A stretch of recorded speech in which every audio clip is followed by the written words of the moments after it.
వేసుకుంటున్నా ఇందులోకి.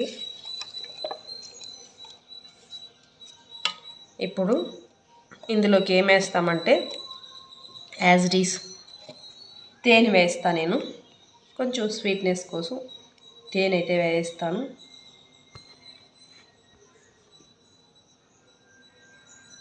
Okay, next పాలు వేస్తున్నా. కాచి చల్లార్చిన పాలు, ఫ్రిడ్జ్లో ఉన్న పాలు వేస్తున్నా. పాలు అనేది ఆప్షనల్, ఉన్నాయి కాబట్టి నేను యూస్ చేస్తున్నాను, లేకపోయినా కూడా వాడుకోవచ్చు.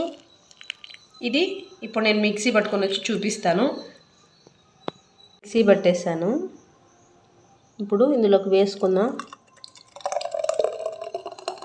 యాపిల్ స్మూదీ, మరి ఫైన్ పేస్ట్ లాగా కాకుండా కొంచెం బరగబరగ్గా వేసాను.